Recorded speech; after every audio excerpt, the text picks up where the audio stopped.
Terdapat dua kaedah yang boleh digunakan untuk mengesan penyakit gangguan gen, iaitu kaedah aminosintesis dan kaedah karyotit.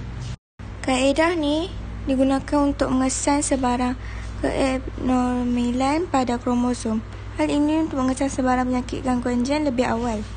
Yang pertama ialah kaedah aminosintesis yang biasanya digunakan untuk mengesan keabnormalan sel fetus pada minggu ke-15 hingga ke-20 kehamilan. Pertama ialah jarum akan dimasukkan dengan berhati-hati melalui bahagian abdomen ibu menembusi dinding uterus. Yang kedua ialah bendalai amnion yang mengandungi sel fetus yang terampai di ekstrak keluar. Langkah yang ketiga ialah bendalai amnion ini kemudiannya dilemparkan untuk mengasingkan bendalai amnion dan sel fetus. Seterusnya, sel fetus yang terasing akan digunakan untuk mendapatkan karyotit. Okey, seterusnya kita akan pergi ke kaedah karyotit. Okey, tadi kita dapat sampel sel fetus atau tisu badan. Kita kena tambah bahan kimia untuk merangsang mitosis dan akan dibiarkan selama 2 atau 3 hari. Seterusnya, bahan kimia akan ditambah untuk menghentikan mitosis di peringkat metafasa. Seterusnya, sel tadi akan dipindahkan ke dalam tiub dan diemparkan untuk memekatkan sel. Kemudian sel dipindah ke dalam tiub baharu yang berisi bahan penetap. Seterusnya, apa yang kita buat, larutan daripada tiub yang disedut akan dititiskan ke atas slide mikroskop dan ditambahkan berwarna supaya kromosom lebih jelas.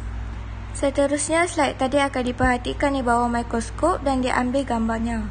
Seterusnya, gambar kromosom akan dipotong dan disusun membentuk karyotit.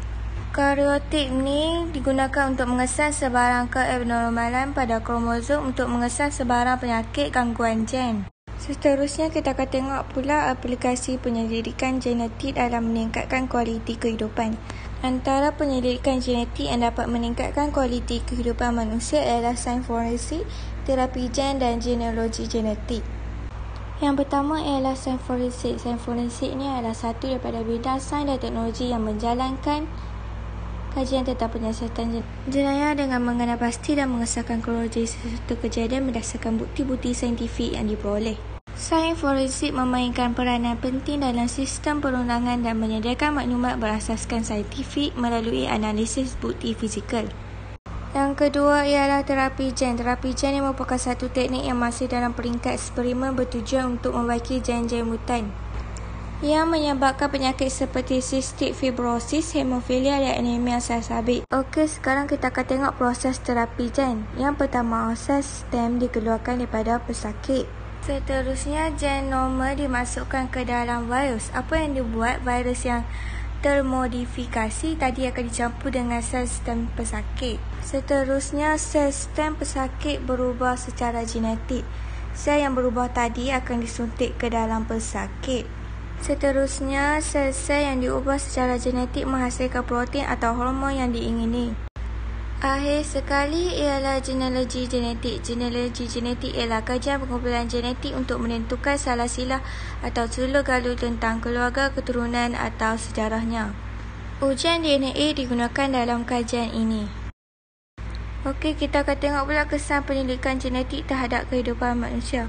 Pendidikan genetik ialah satu teknik yang digunakan untuk mengubah gen dan paling banyak digunakan dalam bidang pertanian.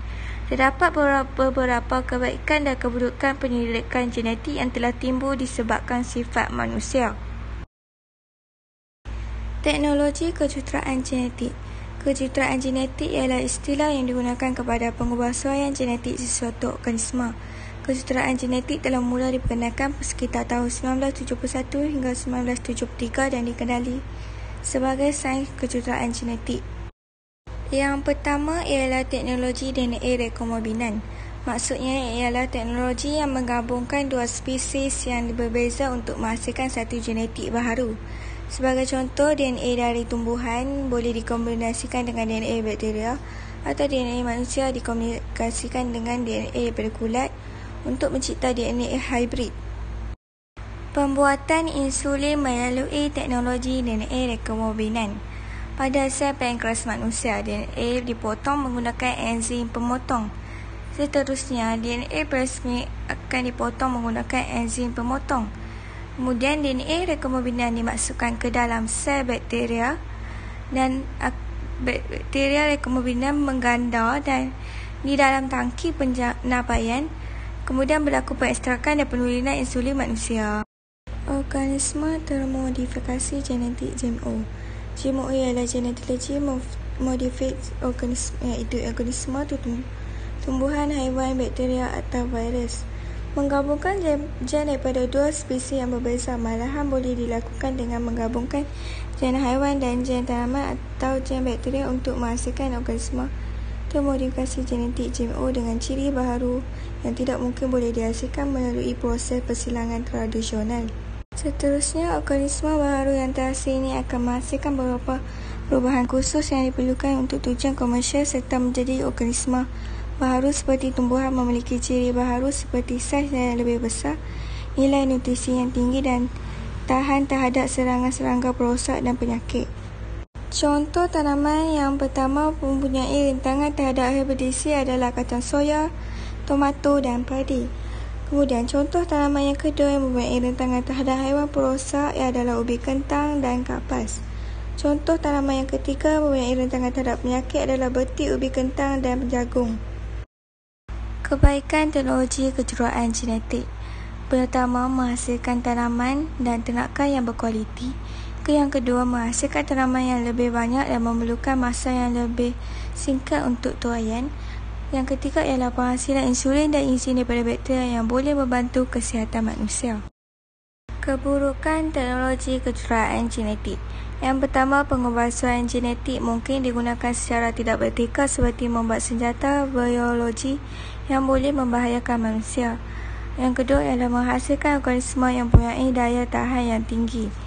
Yang ketiga ialah boleh menyebabkan kesan sampingan seperti mutasi pada pengguna. Etika dalam teknologi kejuruteraan genetik. Pendidikan genetik perlu dijalankan dengan integriti yang tinggi agar tidak menyalahi moral dan agama. Teknologi kejuruteraan genetik dapat membantu manusia dari segi kesihatan seperti mencipta insulin bagi membantu manusia yang menghidapi penyakit diabetes mellitus. Teknologi kejuruteraan genetik dapat membantu manusia dalam menyelesaikan masalah kekurangan makanan dan kerosakan tanaman. Etika dan nilai murni hendaklah diamalkan semasa menjalankan eksperimen kejuruteraan genetik agar tidak menyentuh sensitiviti agama dan moral. Bagi mengelakkan teknologi kejuruteraan genetik daripada disalahgunakan, undang-undang dan peraturan wajib dikuatkuasakan bagi mendidik para pengkaji memahami dan mengikuti perkembangan kejuruteraan genetik.